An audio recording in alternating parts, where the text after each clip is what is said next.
We go on location. We were granted exclusive access at taping ng Spooky Nights presents Snow White Lady and the Seven Ghosts, whose stars our very own Rian Ramos. So Rian, kamusta naman yung experience mo sa taping at bilang Snow White na White Lady pa? Yes, bakit kaya may exclusive access?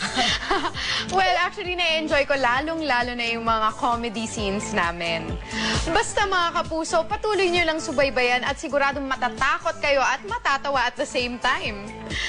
In the meantime, we'll take you behind the scenes.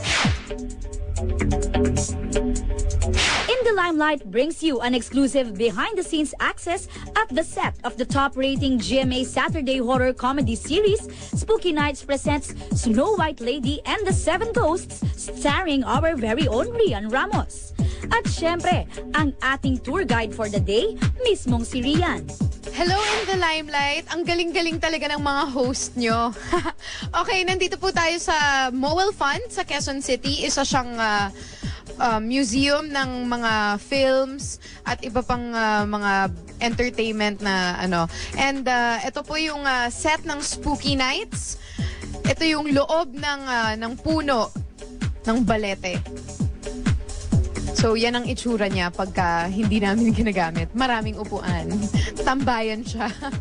Pero pag ginagamit namin, very spooky naman talaga.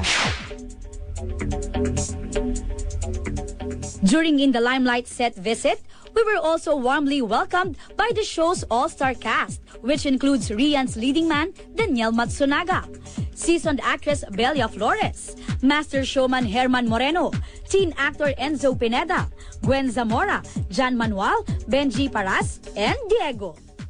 The mood on location was light. It was obvious that everyone was having so much fun.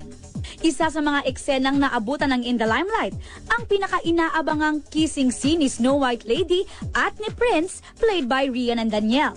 Ano kaya ang masasabi ng Brazilian-Japanese hunk sa halik ni Rian? It's pretty fun. Like, I had a lot of fun.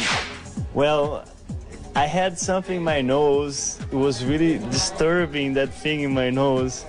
And I had my eyes closed, so it was just professional. Like. Meanwhile, habang naghihintay na makuna ng kanyang mga eksena as Liza, ang bungangerang babaeng may crush sa character ni Daniel, Gwen Zamora is having a bonding with a special visitor. This is my baby Cholo. Say hello. Medyo sad siya ngayon kasi umuulan. Hindi siya pwede gumagala-gala. Sa aming pagbisita, nakabonding na rin namin ang ibang stars ng Spooky Nights at ikinuwento nila ang kanilang mga roles sa TV series. Ako si Prince and I am a journalist. And in the beginning of this whole thing about ghosts, I don't believe in ghosts. Isa akong medium, manghuhula ako rito na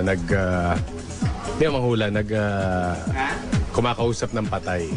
Ako si Sleepy. Sleepy Ghost. Ako yung antukin na ghost dito sa Spooky.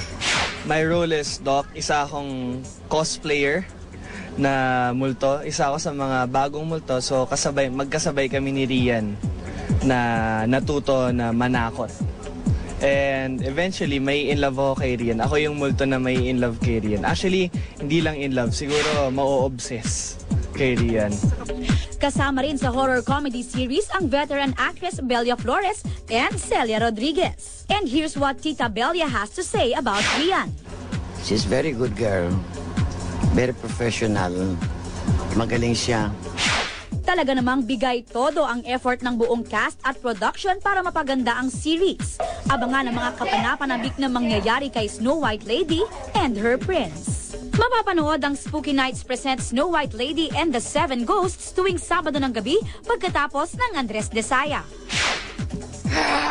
So sana po nag-enjoy kayo sa pagbisita nyo sa aming set. Thank you. Now get out of my crib. No, I'm just kidding.